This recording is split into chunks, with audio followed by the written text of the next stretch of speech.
Ladies and gentlemen, let me tell you something that will change your life forever. You need better friends, not just new friends, better ones, friends who force you to elevate, not the ones who laugh when you fail. Not the ones who say, it's okay, we're all broke. Because it's not okay. You were born to dominate, not to survive. You ever notice how successful people hang out with successful people? You think that's an accident? You think that's coincidence. Success is a habit, and it's contagious. You want to know why your life isn't where it should be. It's not your job. It's not your education. It's not the economy. It's your circle. Your friends, the people you surround yourself with every single day, that's your problem. You don't rise above your circle. You are your circle. If you hang around 5 fat guys, you'll become the 6th. If you chill with 5 broke men, you'll be the 6th. If you run with 5 hustlers, guess what? You'll hustle too, because that's how influence works. That's how identity is formed. See, people like to think they're independent. That they can hang out with losers and still win. That they can sit around complainers and somehow stay ambitious. It's a lie. You are not stronger than your environment. You are not better than your influences. The people closest to you are shaping your habits, your mindset, your expectations, whether you realize it or not. Let me ask you something. Do your friends push you to be better, or do they pacify your mediocrity? When you say you want to level up, do they challenge you or change the subject? Do they talk to you about business, investments, books, health, self, discipline, or do they waste hours on gossip, distractions, and vibes? That's your standard right there. That's what you've accepted as normal. If your group of friends isn't high, performance growth, then you are getting dragged down every day by silent, invisible anchors. That's why your progress is slow. That's why you keep backsliding. That's why you never feel momentum. You can't outwork your surroundings forever. Willpower fades, but environment, that's 24/7. When everyone around you wakes up at noon, skips workouts, dodges responsibility, laughs at ambition, it starts to seep into you, first as a joke, then as a habit, then as your identity, and by the time you wake up and realize it, years are gone. Opportunities missed, dreams wasted. Let me break this down even further. Standards are absorbed, they're not declared. You can scream, I'm going to be rich, all you want, but if your circle thinks money is evil, they will sabotage you subconsciously.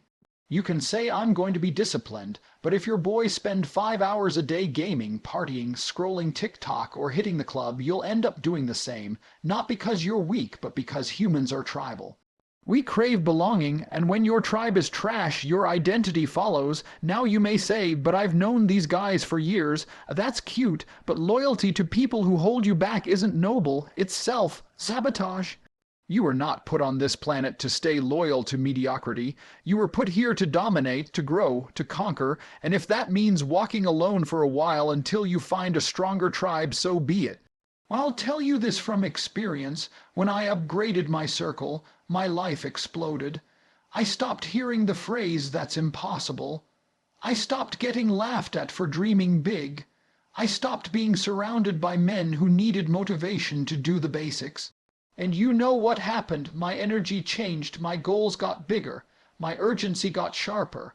My time became sacred because everyone around me was moving with precision, hunger, and vision, and that fire spreads.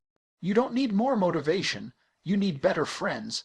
You don't need another podcast. You need a group of killers who make you feel embarrassed for wasting time. You need to feel like the weakest man in the room, because that means the room will lift you. Iron sharpens iron, and if you're not being sharpened, you're being dulled, period. So stop defending your circle. Stop pretending they'll change one day. You're not here to fix people. You're here to build an empire. You're here to become dangerous, disciplined, dominant, and that means surrounding yourself with men who breathe that same air. Find a group where average is unacceptable. Find a circle that talks ideas, not people. Find men who wake up early, hit the gym, build businesses, and treat life like war because it is. And when you do that, your standard will rise automatically, effortlessly, because you won't want to be the weak link. You won't tolerate your own excuses anymore. You'll become what your circle already is: powerful. So I'll say it again, and you better remember it. You don't rise above your circle, you become it. Upgrade your friends. Upgrade your life? Most people don't understand the danger of mediocrity. They think it's harmless. They think being average is just a phase or a safe place. But let me tell you something real. Mediocrity is not just dangerous, it's contagious. It spreads like a virus. And if you're not careful, it will infect everything: your ambition, your discipline, your mindset, your future. People say you are the average of the 5 people you spend the most time with. They're wrong. You're not the average. You're usually a bit lower because you adapt downward to fit in. You compromise to belong. You silence your hunger so you don't offend the lazy. You dim your light so you don't make others uncomfortable. That's what mediocrity does. It teaches you to fear greatness. It makes you question excellence. It tells you things like, relax, don't overdo it. Why are you working so hard? Enjoy life, bro. Stop being so intense. These aren't just casual statements, these are weapons. They are the words of men who have accepted failure and are terrified of being left behind, because when you start to rise, you force them to face what they become: comfortable, cowardly, stagnant. Mediocrity whispers in your ear, you deserve a break. You've done enough. Don't compare yourself to others. Sounds nice, right? Sounds harmless. It's a trap. The average man lives in a world built entirely around justifying weakness. Society tells you that discipline is toxic, that ambition is too aggressive, that working late or waking up early is somehow unhealthy. No, what's unhealthy is being broke. What's toxic is watching your life pass by while you binge Netflix and eat junk food. What's shameful is waking up at 30 with the same habits you had at 16. But that's the modern disease: mediocrity sold as self-care. And the worst part, if your circle is infected, you will be too unless you escape. Because here's the truth: average people don't just accept mediocrity, they protect it. They defend it like it's a moral code. They look at driven men like you and label you toxic, arrogant, obsessed, because they want you to stop. If you stop, they don't have to feel guilty. If you stop, they don't have to change. But if you keep pushing, you threaten the entire illusion they've built to stay comfortable. You ever see what happens when one lion is born among a pack of sheep? He gets outcast. They fear him, not because he did anything wrong, but because he's proof that they were never sheep to begin with. They just chose to act like it. It's the same with you. When you grind harder, aim higher, speak louder, average men will hate you for it, because it reminds them they gave up. That's why they'll mock you. That's why they'll say, you've changed. Good, that's the point. You are not meant to blend in. You are not meant to settle. You are not meant to live a life that feels like a compromise every single day. You are meant to dominate, but you can't do that if you keep breathing in the air of mediocrity. It's suffocating, it dulls your edge, it kills your urgency, it makes you believe that average is acceptable and that's how greatness dies. Look around. Are the people in your life pushing limits or protecting comfort? Do they challenge your complacency or encourage it? If you're surrounded by mediocrity, you don't need therapy, you need distance. Leave, escape, get out, because no matter how strong you think you are, you will adapt to their level. Even lions become lazy if you cage them long enough. Even warriors grow soft if they train with cowards. You need an environment that demands growth, or you'll never evolve. And once you leave mediocrity behind, you'll see how heavy it really was. You'll realize that all along, it wasn't you holding yourself back, it was your environment. It was the weak energy you tolerated, the small minds you entertained, the low standards you accepted. You're not lazy. You're just surrounded by people who taught you that mediocrity is normal. It's not. It's a sickness, and it spreads faster than ambition because it requires nothing: no pain, no sacrifice, no accountability, just excuses. But if you want to win, truly win, you have to be immune to mediocrity. That means cutting it out wherever it lives, in your circle, your habits, your thinking, your conversations. There is no neutral ground. You are either getting sharper or you are getting duller. There is no pause in this life. Every second you're not rising, you're sinking. So burn this into your mind. Mediocrity is not a personality trait, it's a disease. And if you don't treat it with brutal urgency, it will cost you your potential, your future, and your legacy. Choose wisely, because the world is full of average men, and you were not born to be one of them. There's a lie that's killing potential in millions of men.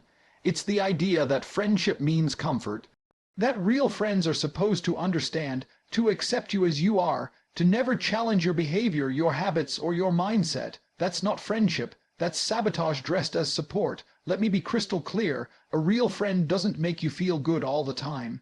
A real friend makes you better, and that process growth is not comfortable. It's not soft. It doesn't feel like a hug. It feels like pressure, like heat, like war, because that's what growth demands. Too many of you are surrounded by yes men, by boys who nod every time you complain, who agree when you say you're tired, or say same here. When you skip the gym, procrastinate, or waste your day, they think they're being supportive. What they're really doing is reinforcing your weakness, because let's be honest, when you mess up, you know it. When you're being lazy, you know it. When you make excuses, you know it. You don't need someone to pat you on the back and say, it's okay. You need someone to slap the weakness out of your mouth and say, fix it. You need friends who demand more from you, not because they hate you, but because they refuse to watch you rot. That's what loyalty looks like. A loyal friend won't lie to your face so you can stay comfortable. He'll call you out even if it stings, because your greatness matters more than your temporary feelings. That's why most people avoid real friends. They don't want accountability. They want enablers. They want people who will let them coast through life, dodging responsibility, floating in a sea of it's not your fault. But when you surround yourself with that kind of softness, your fire dies. Your edge gets dull, and before you know it, you're average just like the people around you. Listen, a real friend is the guy who looks you in the eye and says, you've gained weight, fix it. You're broke, start working. You're slacking, get focused. And when he says it, it's not from a place of hate, it's from love that's forged in respect. He sees the beast in you even when you've forgotten it yourself. That's the kind of circle you need. Men who are so committed to excellence, they won't tolerate your excuses. Men who would rather hurt your feelings than let you throw away your potential. Men who make you feel embarrassed when you start slipping because their standard is too high for laziness to survive. You want to know the fastest way to level up? Spend time with people who intimidate you, not because they're mean, but because they operate at a higher frequency, because their discipline makes you question your own, because their consistency makes your excuses look pathetic.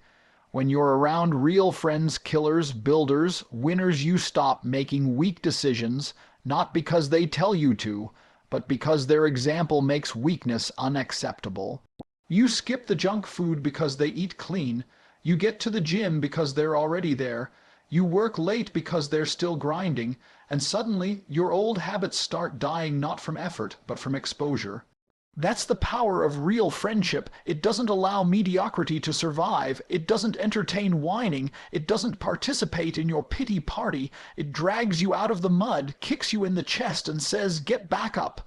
And if your current circle isn't doing that, then they're not your friends. They're just people who tolerate your downfall. Real friends don't need to be perfect. They don't need to be millionaires, bodybuilders, or philosophers. But they need to want better from themselves and from you. And if they're not doing that, then they're not on your team. They're just spectators, and life is not a game you can afford to lose with the wrong people in the stands. So stop confusing kindness with weakness. Stop mistaking fake support for real loyalty. True brotherhood is built on fire, not fluff. It's built in the trenches, not in the comfort zone. If your circle doesn't challenge you, correct you, hold you accountable, and expect greatness from you, you need a new one. Because your future doesn't need people who keep you safe. It needs warriors who sharpen you for war, and don't be afraid to be that friend either. Speak the truth, push your people, be the spark, because if you're the strongest in your circle is failing you. And if you're not pushing anyone else, you're failing them. Greatness is not created alone. It's built in brotherhood, forged in pressure, and sustained by men who refuse to accept average from themselves or anyone around them. That's real friendship, and that's what you need. Loyalty is one of the most powerful traits a man can possess, but it's also one of the most misunderstood and most abused. You've been programmed to believe that loyalty means sticking around no matter what.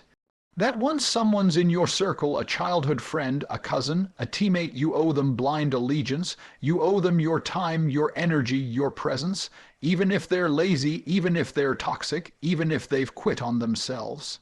Let me tell you something you need to hear. Loyalty without value is not strength, it's weakness. It's not noble to stay loyal to someone who offers nothing but dead weight. It's not righteous to keep people in your life just because of history. History doesn't pay your bills. History doesn't build your body. History doesn't sharpen your mind. Only value does. Only growth does. Loyalty must be earned and constantly re-earned, not through words, through action, through alignment, through contribution. If someone is in your life and they bring no value, no wisdom, no push, no progress, then what exactly are you being loyal to? Memories, nostalgia, guilt. That's not loyalty. That's emotional slavery. You're shackled to people out of fear that you'll look disloyal for walking away, but what they don't tell you is that staying loyal to the wrong people is the fastest way to betray yourself.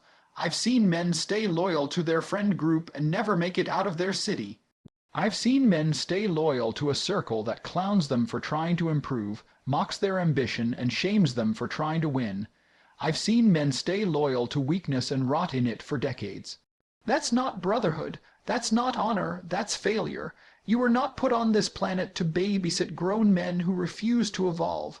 You are not here to be dragged down by people who use friendship as a shield for stagnation.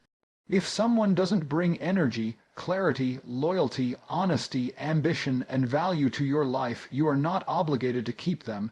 And here's the truth. When you start elevating your standards, people will accuse you of switching up, of forgetting where you came from. They'll say you changed. Damn right you changed. You're supposed to change. You're supposed to grow. You're supposed to evolve. What's shameful is staying loyal to the same broken environment while your destiny dies. Imagine being on a ship that's sinking. You're on deck with a few old friends, guys you've known since high school. The ship starts to go down and you find a lifeboat. You shout at them, "Get in, let's move." But they laugh, they sit, they pour another drink. They say, "We'll be fine." Now what? Do you sit down and drown with them because of loyalty, or do you get in the damn boat and save yourself? That's the choice most of you are facing right now in real life. You're on the verge of growth, you're climbing, you're building momentum, and the people around you, they're stalling, distracted, comfortable, dead inside. You've outgrown the relationship, but you keep showing up out of guilt. Understand this, loyalty is a two-way street. It must be reciprocal. It must be earned through shared vision, shared values, and shared progress. A real friend, a real brother, isn't threatened when you grow, he's inspired. He doesn't pull you down, he pushes you further. He's not intimidated by your drive, he feeds it. And if someone doesn't do that, they've forfeited your loyalty. Cutting someone off doesn't mean you hate them. It means you love your future more than you love their comfort. It means you respect yourself enough to stop watering dead plants. Loyalty is powerful when it's tied to purpose, when it's given to men who earn it through action, integrity, and commitment. But when you give it to people who give you nothing back, that's not love. That's fear disguised as virtue, and fear is the enemy of every great man. So take a hard look at the people you've stayed loyal to. Ask yourself, are they still growing? Are they still contributing? Are they still aligned with where I'm going? And if the answer is no, then stop lying to yourself. Stop telling yourself it's about loyalty. What it really is self-betrayal. Let go of people who no longer match your mission, and don't feel bad about it, because your loyalty isn't free, it's sacred, it's powerful, and it belongs only to those who deserve it. People love to talk about discipline, they post quotes about willpower, they scream stay focused, grind harder, and never quit. But here's the truth nobody wants to admit. Your willpower isn't as strong as you think. You're not losing because you're lazy. You're losing because your environment is designed to make you fail. Let me explain it to you like this. Your environment is the battlefield, and if you wake up every day on the enemy's turf, you've already lost before you start. If you're in a room full of distraction, weakness, laziness, negativity, and excuses, it doesn't matter how motivated you are, you will break. Willpower is a short-term fuel. It burns hot, but it burns out fast. What determines your long-term trajectory is not how strong you are in the moment, it's what systems you're plugged into. It's what kind of energy surrounds you. It's the kind of conversations you hear daily. It's what your environment rewards and what it ignores. Let's say you're trying to be disciplined, trying to eat clean, wake up early, hit the gym, start a business, but your bedroom is messy, your friends party every night. Your phone is full of TikTok distractions, your house is noisy, nobody in your circle works hard, nobody reads, nobody builds, they just coast through life and they invite you to do the same. You might fight that for a while. But eventually you'll sink to the level of your surroundings. You become what you're exposed to. I don't care how mentally tough you think you are. If every single day you're surrounded by people who skip workouts, binge junk, complain about money, scroll mindlessly, and laugh at ambition, you will adapt, not instantly, but slowly, subtly, like a slow leak draining the battery of your ambition. And by the time you notice, your edge is gone. That's why changing your life starts with changing your environment, not reading another book, not watching another motivational video. Change the room you walk into. Change the energy you live in. Let me be blunt. If the people in your house are negative, move out. If your room is a mess, clean it. If your friends waste time, leave them. If your phone distracts you, delete the apps. Stop trying to outwork a system that's built to destroy you. If you were serious about success, your environment would reflect it. Every part of your space, digital, physical, social, would align with your mission. No clutter, no noise, no weak energy. Look around right now. What do you see? Is your room organized? Are your screens filled with focus or distraction? Do the people around you talk about vision, plans, goals, or drama, sports, and nonsense? Because that's the war most men are losing, not because they're dumb, not because they're weak, but because they're surrounded by failure and trying to win with willpower. It won't work. You cannot stay focused in a distracting world if you don't control the world you live in. That's why I moved cities. That's why I cut people off. That's why I built an environment where growth was the minimum, not the exception, where ambition was the language, where discipline was normal. Where success wasn't questioned, it was expected. And guess what happened? My energy changed. My mindset sharpened. I didn't have to force discipline anymore. It became automatic. Because the environment made it easier to win than to lose. That's the secret. You don't need more willpower. You need less resistance, less noise, less weakness around you, so that when your motivation fades, and it will, your environment carries you instead of crushing you. Think about this. It's easier to eat clean when your kitchen doesn't have junk food. It's easier to train hard when your gym buddy is a beast. It's easier to work when your house is quiet, clean, and focused. That's not about mental toughness. That's about engineering success. The real winners, they don't rely on willpower. They build ecosystems where winning is the default, where even on bad days the standard remains high, where their environment punishes weakness and rewards growth. And if your current setup doesn't do that, it's time to burn it down and rebuild. Let me make it even simpler. If you don't build a winning environment, you'll always need motivation. But if you do build one, you'll win without even trying, because when everything around you is sharp, intense, focused, and hungry, you won't have a choice but to match it, and that's when success becomes natural. Not forced, not hyped, just part of who you are because it's built into where you are. So stop trying to be stronger, start building smarter. Your environment isn't just a factor, it's the foundation. And if you want to win, you better fix it before it breaks you. So here's the truth, the raw, unfiltered truth most men will never hear. Your life is a reflection of the people you surround yourself with. Your habits, your mindset, your discipline, your income, your ambition, all of it is shaped by your circle. If you're broke, tired, lost, or weak, it's not just your fault. It's your environment. It's the people you've chosen to keep around you. It's the conversations you tolerate. It's the excuses you accept as normal. You're not unmotivated, you're uninspired. You're not lazy, you're surrounded by people who make laziness acceptable. You're not failing, you're stuck in a circle where winning isn't the standard.